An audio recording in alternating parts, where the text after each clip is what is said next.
Hi, friends. My name is Father Robert Whitney, priest in the Archdiocese of Anchorage, Alaska, and I've enjoyed being in class, at least virtually, with you this semester. And just wanted to take this opportunity to thank you all for your thoughtfulness and your posts and replies, and especially to Dr. Berdur for all of her comments as well. And it's been great taking part in this class and engaging in the readings together. I wanted to talk a little bit today about my paper and also kind of my general um, area of study for my doctoral dissertation that I'm working on through the University of Mary, and that is on a thinker, a particular teacher, and that is John Senior is his name.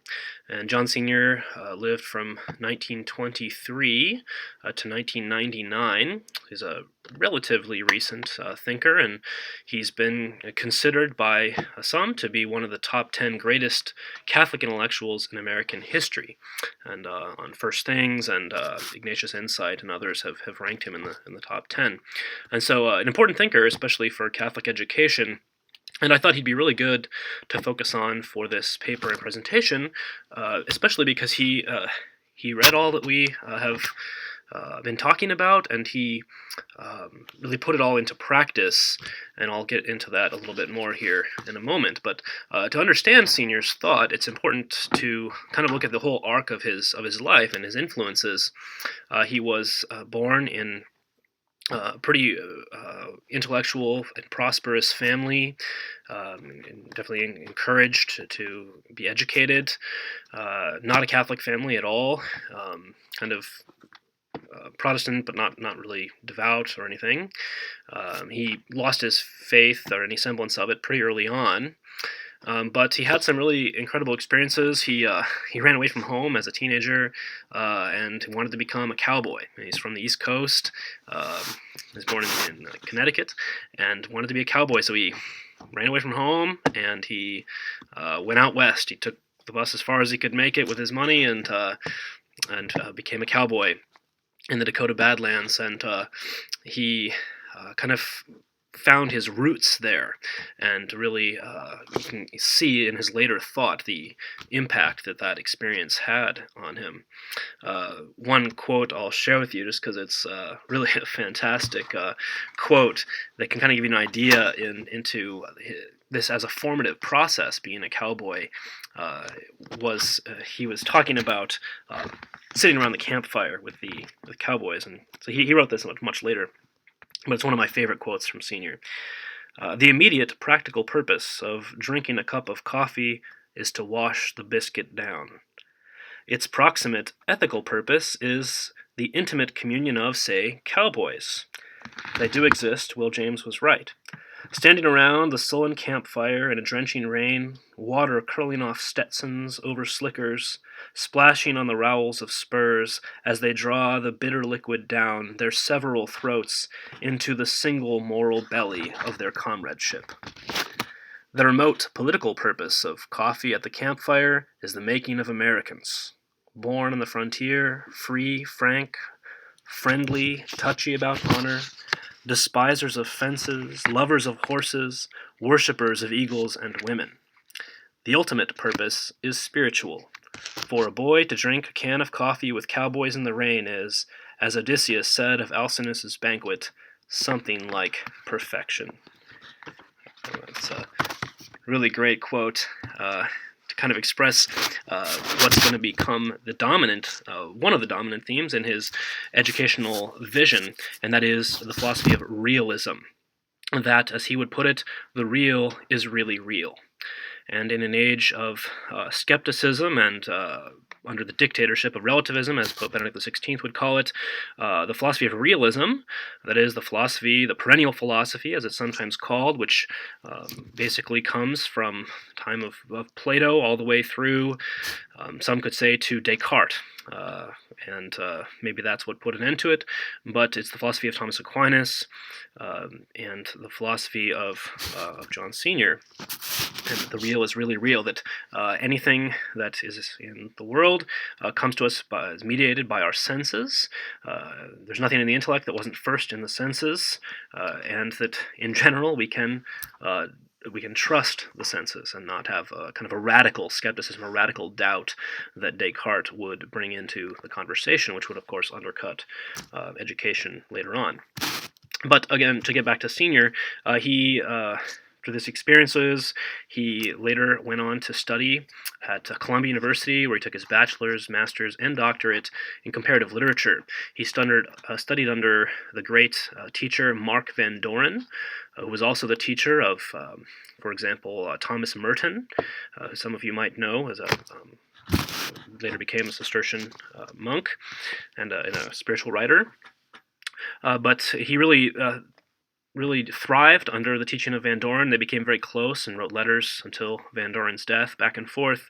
But that's where he really fell in love with literature and with the power of the written word, with beauty. And it began really a great intellectual journey for him that would later inspire his own students later on. So he was inspired to become a teacher himself, and he became a really great university professor.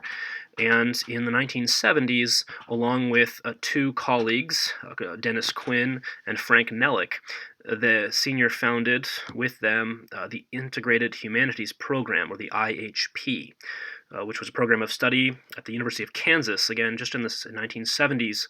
And it was really all about the philosophy of realism and beauty, the study of literature, and it was incredibly effective.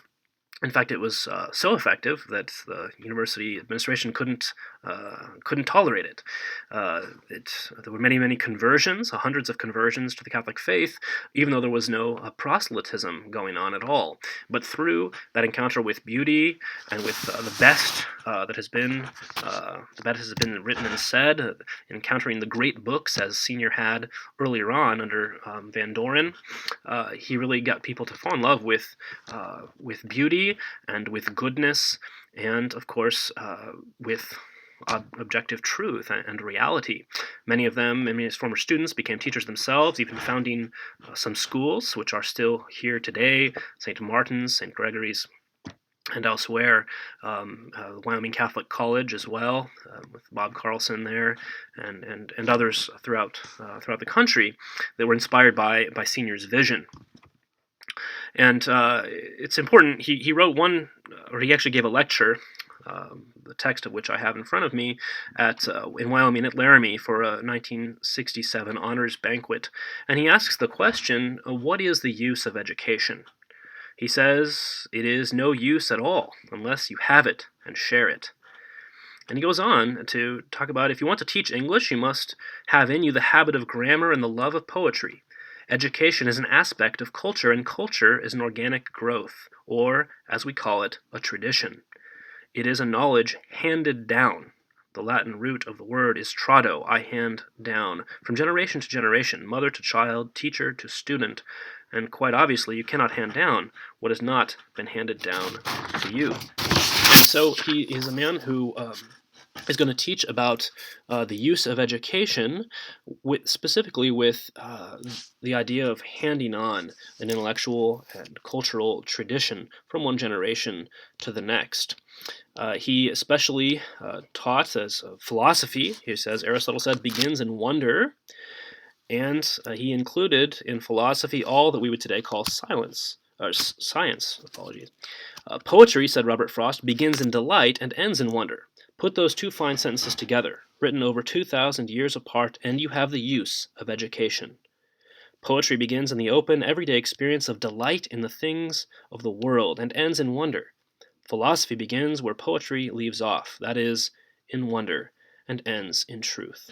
And so you can kind of see really the arc of his thought there, that experiencing the world as it really is, and he did this as a cowboy, but there are many ways to do it. He said that all of us are a sailor or a cowboy, but being rooted in the reality is really going to be important for Senior's thought. Again, that the real is really real. Senior would go on to, before his kind of conversion, he went and studied all kinds of Eastern thought and philosophy, and saw that it was just kind of radically insufficient. He wrote his doctoral thesis, The Way Down and Out, in which he looks at occult and symbolist literature, and kind of goes all the way down that rabbit hole until he realizes that the perennial philosophy is really the only way to live. He wrote very famously The Death of Christian Culture, which is a really important collection of essays on Christian culture and thought. And the sequel to it, The Restoration of Christian Culture, which I would really highly recommend. If you just read one thing of Senior's, this is what you'd want to read. He also wrote quite a lot of poetry, and some of it's collected in this text, Pale Horse, Easy Rider, which is really a wonderful text. There was a colloquium on his thought in 2011, and the conferences, the primary interventions of that have been captured in this book because some of his former students went on to become priests, monks, bishops, and in fact, 7 of his former students, some of whom were atheists, went on to found Clear Creek Abbey in Oklahoma. And so John Senior is a really great guy for us to consider. In my doctoral research, I'm focusing on his understanding of freedom, which is really implicit in his thought, unlike the philosophy of realism, which is a major part of his thought that has been covered by one of his former students, Father Prior Bethel, who wrote this book, John Senior and the Restoration of Realism. And so what I'm trying to do is to fill a deficiency, or as we'd call it in the literature, that doesn't really address his teaching on freedom, which he would have gotten especially from his teacher, Mark Van Doren. I'll leave you with just one really important thing that a senior is going to focus on, both for the sake of freedom and also to ground his students in realism. And that's something that we've actually talked about in quite a bit of our encounters with these other authors, the trivium. And the trivium, again, is that first part of our educational experience that it begins with grammar and moves on to logic and rhetoric.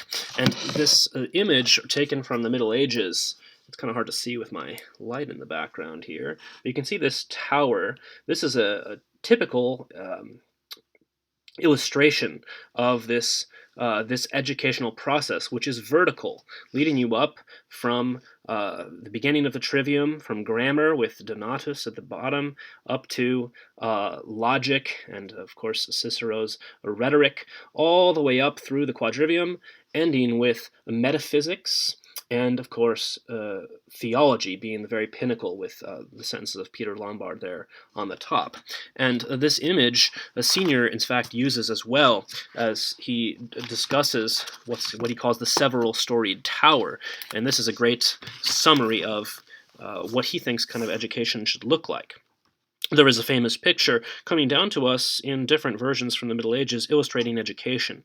It depicts a several-storied tower into which the schoolboy with his satchel and his tablet enters on the ground floor, greeted by the stern magister, who has merry eyes, a big stick called a baculum, and a book called the Donatus from its author, the 4th century grammarian.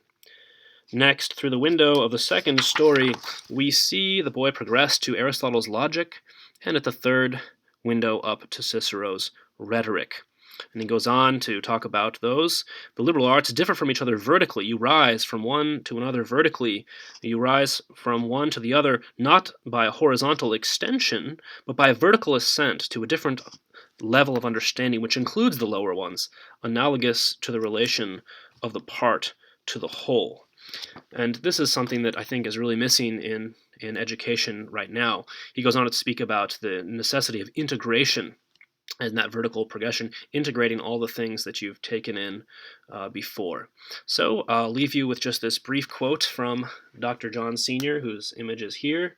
And this is from one of his poems. I think it's a fitting way to end, since I'm kind of already out of time. This went by quickly. I really love Dr. Senior. So I'll just leave you with this quote from one of his poems that also kind of captures his philosophical and pedagogical vision. 2 ways to make the world contemptible. The first is not to look. The second, and more sensible, to read it like a book. To learn the grammar and the word, loving not the less, but more.